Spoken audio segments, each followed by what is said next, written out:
कहानी की शुरुआत एक कोचिंग से होती है जहाँ पर बहुत सारी लड़कियां बैले डांस सीखती हैं। इसी कोचिंग में हमें बोनी नाम की एक लड़की को दिखाया जाता है। वो अपनी टीम के साथ मिल करके होने वाले कंपटीशन की तैयारी कर रही थी। बुदापेस्ट में इंटरनेशनल बैले डांसिंग की कंपटीशन होने वाला था, जिसमें इनकी टीम को इनवाइट किया गया था। उसी चीज की ये लोग पूरी तैयारी कर रहे थे। इनकी डांसिंग टीचर का नाम थोरना है। इस कंपटीशन को लेकर के बोनी थोड़ा अपसेट थी। थोरना उसका हौसला बढ़ाते हुए उससे कहती है कि तुम अपनी टीम के साथ इस कंपटीशन को जरूर जीतोगी। अगले दिन इनकी टीम फ्लाइट लेकर के बुदापेस्ट पहुंच जाती है। जिस जगह पर इन लोगों को जाना था वहां पर नॉर्मल टैक्सी वगैरह नहीं जाती हैं, इसलिए ये लोग प्राइवेट बस बुक करते हैं, लेकिन वो भी जंगल में खराब हो जाती है। थोरना के पास कॉल आता है कि वो अगर समय पर अपनी टीम को लेकर के नहीं आ पाएगी तो उसकी टीम को रिप्लेस कर दिया जाएगा। लेकिन फिर भी थोरना कहती है कि कोई दिक्कत वाली बात नहीं है, हम समय पर पहुंच जाएंगे। इसके बाद वो अपने सारे बच्चों को बताती है कि अगर हम बस के भरोसे रहेंगे तो समय पर नहीं पहुंच पाएंगे, हमें पैदल ही निकलना होगा वरना हम लेट हो जाएंगे। टीचर की बात मान करके सभी लड़कियां अपना सामान वगैरह लेती हैं और जंगल की तरफ आगे बढ़ने लगती हैं। लेकिन दिक्कत तो तब हो जाती है जब थोड़ी दूर आगे जाने के बाद बारिश शुरू हो जाती है और ये सभी लोग बारिश में भीगने लगते हैं। आगे जाने पर इन्हें एक होटल का बोर्ड दिखाई देता है। आगे एक होटल है, यही सोच करके ये लोग आगे बढ़ते रहते हैं और थोड़ी ही दूर आगे जाने के बाद इन्हें वो होटल मिलता है, जहाँ पर हम ओसिफ को देखते हैं जो इस होटल को संभालता है। लड़कियां उससे कहती हैं कि हमें एक मिनी वैन चाहिए, हमें अपने बैले डांसिंग कंपटीशन के लिए जाना है वरना हम लेट हो जाएंगे। जिस पर ओसिफ कहता है कि ठीक है, मैं तुम्हारे लिए मिनी वैन मंगा देता हूँ, लेकिन थोड़ा समय लगेगा, तब तक के लिए तुम अंदर आ सकती हो। सभी लड़कियां भीगी हुई थी, इसलिए वो मना भी नहीं करती हैं। अंदर जाने के बाद इन्हें मालूम चलता है कि यहाँ पर तो सभी जुआरी और पियक्कड़ बैठे हुए हैं। जब ओसिफ इन लोगों को अंदर लेकर के जाता है तो उसी वक्त यहाँ पर सोनिया नाम की एक लड़की आती है जो उसके साथ ही काम करती है। ये दोनों साथ मिल करके इस होटल की देखरेख करते हैं। सोनिया को जब मालूम चलता है कि ये सभी लड़कियां बैलेरीना है तो वो इनकी खातिरदारी करने लगती है। वो इनके भीगे हुए कपड़ों को चेंज करके इन्हें एक जैसा ड्रेस देती है। इसके बाद वो इन्हें कुछ नाश्ता वगैरह भी कराती है। कुछ समय के बाद यहाँ पर डेबोरा आती है जो इस होटल की मालकिन है। जब उसे मालूम चलता है कि इन सभी लड़कियों को बैले डांसिंग कंपटीशन में जाना है तो वो इनसे वादा करती है कि वो जल्द इनके लिए एक मिनी वैन मंगवा देगी, लेकिन तब तक के लिए वो इन सभी को यहाँ पर आराम करने के लिए बोलती है। उसी समय होटल में पासा नाम का एक आदमी आता है और ये आदमी होटल में हफ्ता वसूली करने के लिए आया हुआ था, क्योंकि ये होटल उसके बाप लोथर का है। बैलेरीना ग्रुप में क्लोई नाम की एक लड़की थी जिसे कान से सुनाई नहीं देता है। उसकी बहन उससे इशारों में बात करती है। क्लोई को वॉशरूम जाना था, लेकिन थोरना उसे अकेले नहीं जाने देती है। वो उसे अपने साथ लेकर के वॉशरूम की तरफ जाती है। क्लोई वॉशरूम के अंदर चली जाती है और थोरना बाहर ही रुक करके होटल के सामान वगैरह देखने लगती है। टहलते हुए वो एक कमरे तक पहुंच जाती है, जहाँ पर वो देखती है कि डेबोरा अपने बेटों के साथ मिल करके किसी आदमी को टॉर्चर कर रही होती है। यह देख करके थोरना डर जाती है। वो जल्दी से भाग करके क्लोई के पास जाती है, जहाँ उसे मालूम चलता है कि क्लोई वॉशरूम में नहीं है। उसे लगा कि शायद वो नीचे चली गई होगी, इसलिए वो जल्दी से भाग करके नीचे की तरफ जाने लगती है। लेकिन अगर उसने अच्छे से ध्यान दिया होता तो उसे मालूम चलता कि क्लोई तो वॉशरूम में ही है, बस वो थोड़ा सा कोने में हो करके आईने में अपने बालों को ठीक कर रही थी। इधर थोरना जैसे ही भाग करके नीचे जाती है तो उसी वक्त पासा उसे पकड़ लेता है और उसके साथ छेड़खानी करने लगता है। हालांकि वो उसे अपने से दूर हटाती है, लेकिन वो उसकी बात नहीं मानता। जब वो दोबारा से थोरना को पकड़ता है तो वो उसके प्राइवेट पार्ट पर हमला कर देती है। खुद को डिफेंस करता हुआ देख करके बोनी को अच्छा लगता है, लेकिन अगले ही पल वो बोनी के सामने थोरना को गन से शूट कर देता है, जिसकी वजह से मौके पर ही थोरना की मौत हो जाती है। गन की आवाज सुन करके जब डेबोरा भागकर नीचे आती है तब उसे इस कांड के बारे में मालूम चलता है। नीचे आते ही प्रिंसेस उससे कहती है कि इसने मेरे टीचर को मार दिया, पुलिस के पास कॉल लगाओ। डेबोरा कहती है कि ठीक है, मैं पुलिस के पास कॉल लगाऊंगी, लेकिन पहले तुम लोग शांत रहो। इसके बाद वो सभी लड़कियों को ओसिफ के साथ सेफ रूम में जाने के लिए बोलती है। बोनी समझ जाती है कि यहाँ बहुत कुछ गड़बड़ है, इसलिए वो भागने की कोशिश करती है, लेकिन ज्यादा दूर तक नहीं भाग पाती। डेबोरा के आदमी उसे पकड़ लेते हैं। इसके बाद वो इन सभी लड़कियों को इनके सामान के साथ ओसिफ ले जा करके इन्हें सेफ रूम में बंद कर देता है। काफी समय के बाद जब क्लोई वॉशरूम से बाहर आती है तब वो डेबोरा के छोटे बेटे को देखती है जो उसे काफी अच्छा लगता है। वो उसके पास जा करके उसे बताती है कि वो सुन नहीं सकती है, लेकिन वो उसके साथ पैचअप कर सकती है।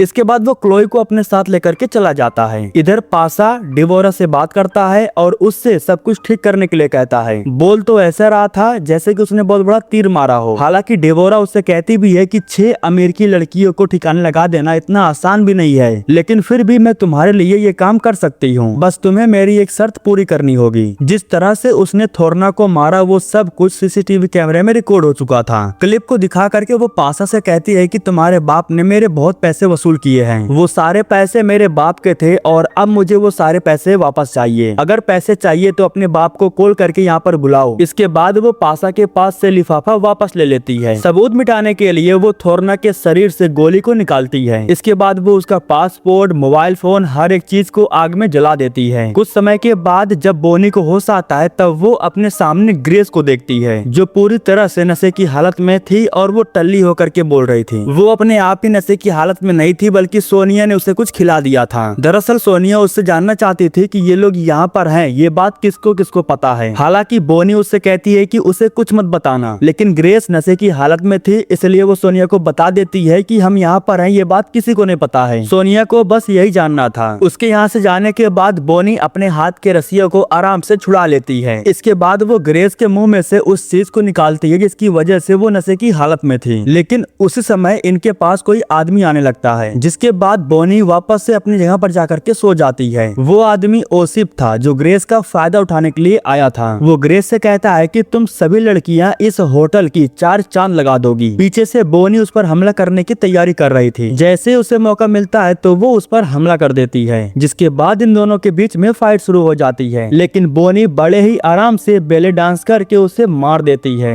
इसके बाद ये सभी लड़कियां मिल करके यहाँ से भागने का प्लानिंग करने लगती हैं। लेकिन तभी इन्हें याद आता है कि क्लोई तो वॉशरूम में गई थी। क्लोई को लिए बिना ये लोग वापस जा नहीं सकती थी, इसलिए ये सभी लड़कियां एक साथ मिल करके उसे ढूंढने के लिए ऊपर जाती हैं। इधर हमें डेबोरा को दिखाया जाता है, जिसने एक डॉक्टर को बुलाया था। ये डॉक्टर टीचर के शरीर से सारे ऑर्गन्स को बाहर निकालने वाला था। इनका प्लान था शरीर में से सब कुछ बाहर निकाल लेना, ताकि इनकी बॉडी को कोई पहचान ना सके। टीचर के बाद ये लोग उन लड़कियों का भी यही हाल करने वाले थे। जब काफी समय तक ओसिफ ऊपर नहीं आता, तब 2 आदमी ओसिफ को ढूंढते हुए नीचे जाते हैं, जहाँ वो उसे मरा हुआ पाते हैं। और वो सारी लड़कियां भी उस कमरे से भाग करके किसी दूसरे कमरे में जाकर के छुप गई थी। जिस कमरे में छुपी हुई थी वो ठीक इनके सामने ही था। और अच्छी बात ये थी कि जिस कमरे में ये लोग छुपे हुए थे उसी कमरे में इनका सारा बैग रखा हुआ था। बैग को टटोलने के बाद इन्हें छोटे छोटे कुछ टूल मिल जाते हैं हमला करने के लिए। दोनों आदमियों को जब मालूम चलता है कि लड़कियां इसी कमरे में है, तो वो दरवाजा खोल करके अंदर आने की कोशिश करता है। हालांकि सभी लड़कियों ने दरवाजे को जोर से बंद कर रखा था। बोनी के हाथ में एक कैंची था, जिसे वो ले जा करके उस आदमी के नाक में घुसा देती है। इसके बाद इन लड़कियों को जैसे मौका मिलता है तो वो उस दूसरे वाले आदमी पर भी हमला कर देती हैं। इसके बाद ये 4 लड़कियां और 2 आदमियों के बीच में फाइट शुरू हो जाती है। ये चारों लड़कियां मिल करके दोनों आदमियों को बहुत धोती हैं और अंत में बोनी इन्हें आराम से मार देती है।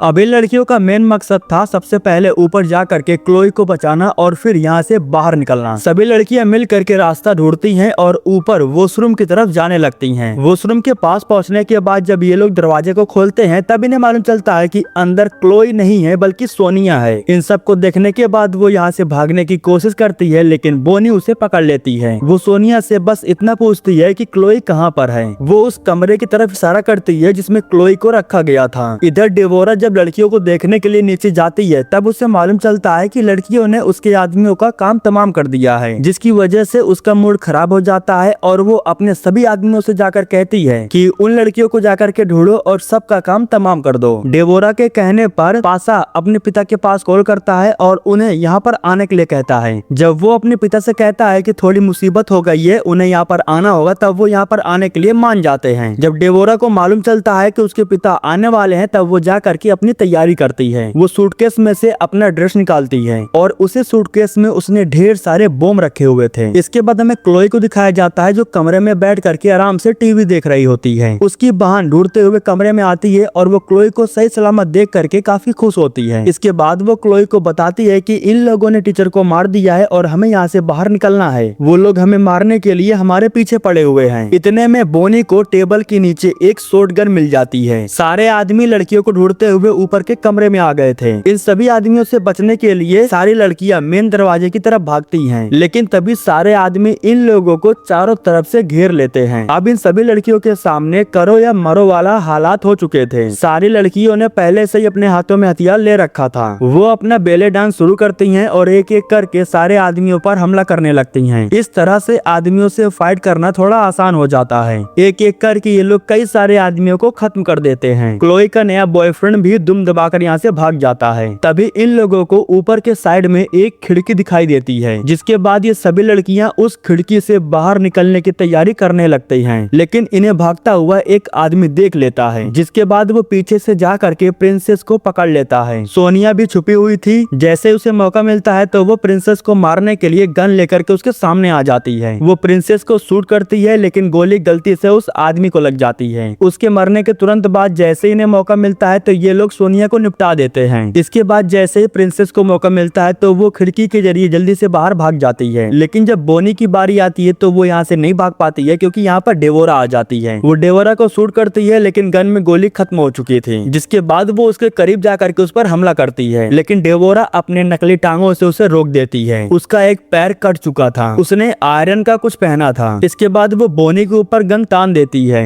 यहीं पर पासा काफी समय से छुप करके बैठा हुआ था। मौका मिलने के बाद तब जाकर के वो बोनी को पकड़ता है। तभी डेवोरा उससे कहती है कि मेरे इन टांगों की वजह तुम्हारे पिता हैं। तुम्हारे पिता ने ही मेरे टांगों को काटा था। इतना कहने के बाद वो पासा के पैरों में गन से शूट कर देती है, ताकि वो जल्दी से भाग करके अपने बाप के पास न जा पाए। इसके बाद वो बोनी को लेकर के अपने कमरे में जाती है और उसे कुर्सी से बांध देती है। यहाँ पर वो बोनी को बताती है कि एक समय था जब मैं भी तुम्हारी तरह बैलेरिना हुआ करती थी। मुझे भी बेले डांस बहुत पसंद था। मुझे भी सैकड़ों और हजारों लोगों के सामने डांस करने का मौका मिला था, लेकिन एक आदमी के ऊपर मेरे बाप का कर्जा था। कर्जा न चुका पाने की वजह से उस आदमी ने मेरी टांग ही काट दी, जिसकी वजह से मेरा सपना सपना ही रह गया। इधर में लोथर को दिखाया जाता है, जो अपने बेटे पासा को बचाने के लिए अपने आदमियों के साथ होटल पर आ रहा था। लेकिन उसके पहुंचने से पहले डेवोरा अपनी पूरी तैयारी कर लेती है। वो बिल्कुल एक बैलरीना की तरह तैयार होती है। उसने होटल में हर तरफ बम लगा दिया था। इधर डॉक्टर बोनी के पास आता है और अब वो बोनी का भी वही हाल करने वाला था जो टीचर का किया था। बोनी के शरीर से वो उसके मेन पार्ट को निकालने वाला था। सबसे पहले तो वो बोनी के पैरों को ही काटने वाला था, लेकिन तभी हम प्रिंसेस को देखते हैं, जो बोनी को बचाने के लिए वापस से होटल के अंदर आ जाती है। इधर डॉक्टर बोनी के टांगों को काटने वाला था, लेकिन उस समय यहाँ पर प्रिंसेस आ जाती है, जो उस पर हमला कर देती है। डॉक्टर को मार करके वो बोनी को बचा लेती है। लेकिन दिक्कत तो अब होने वाली थी, क्योंकि लूथर अपने आदमियों को लेकर के यहाँ पहुंच चुका था। बाकी की लड़कियां नीचे छुपी हुई थी, और जब वो इतने सारे आदमियों को देखती हैं तो घबरा जाती हैं। तभी ग्रेस कहती है कि हमें अंदर जा करके इस बारे में बोनी और प्रिंसेस को बताना होगा। अगर हम अंदर नहीं गए तो वो मारे जाएंगे। इसके बाद ये तीनों लड़कियां वापस से होटल के अंदर जाती हैं, जहाँ पर इन्हें हर तरफ बम दिखाई देता है। अंदर जाते ही इनकी मुलाकात बोनी और प्रिंसेस से होती है, जो पासा को बचाकर बाहर निकल रहे थे। लेकिन तभी अचानक से सारी लाइटें ऑफ हो जाती हैं। दरअसल डेवोरा ने इन लाइटों को बंद किया था। वो लड़कियों से कहती है कि पासा को मेरे हवाले करके यहाँ से चली जाओ। लेकिन तभी यहीं पर लोथर अपने आदमियों के साथ आ जाता है, जो इन पर फायरिंग करने लगता है। वो तो शुक्र था कि पासा अभी भी डेवोरा के हाथों में था। उसने पासा के ऊपर गन तान रखा था, इसी वजह से लूथर फायरिंग रुकवा देता है। इसके बाद डेवोरा सभी लड़कियों से कहती है कि तुम्हारे पास ये आखिरी मौका है, तुम्हें मौका मिला है, जाओ और अपना सपना पूरा करो। इसके बाद सभी लड़कियां जल्दी से भाग करके बाहर की तरफ जाने लगती हैं। इसके बाद डेवोरा लूथर से कहती है कि तुम्हारी वजह से मेरा सब कुछ बर्बाद हो गया। तुमने मुझसे मेरी टांगे छीन ली, जो मेरे लिए सब कुछ थी, इसलिए अब मैं तुम्हें भी बर्बाद कर दूंगी। मुझे कई दिनों से इसी दिन का इंतजार था, आज मेरा बदला पूरा होगा। इतना कहने के बाद वो बटन को दबा देती है, जिसकी वजह से होटल के अंदर एक जोरदार धमाका होता है। शुक्र था कि उसी समय सारी लड़कियां बाहर आ जाती हैं। सभी लड़कियां बिल्कुल सही सलामत थीं। बाहर के साइड में इन्हें कुछ बाइक दिखाई देता है। सभी लोग मिल करके बाइक को उठाती हैं और इसी बाइक पर बैठ करके ये लोग निकल जाती हैं, क्योंकि इन्हें जल्दी से कंपटीशन में जा करके बेले डांस भी करना था। स्टेज पर जाने के बाद सभी लड़कियां डांस करती हैं और इसी के साथ ये कहानी यहीं पर खत्म हो जाती है।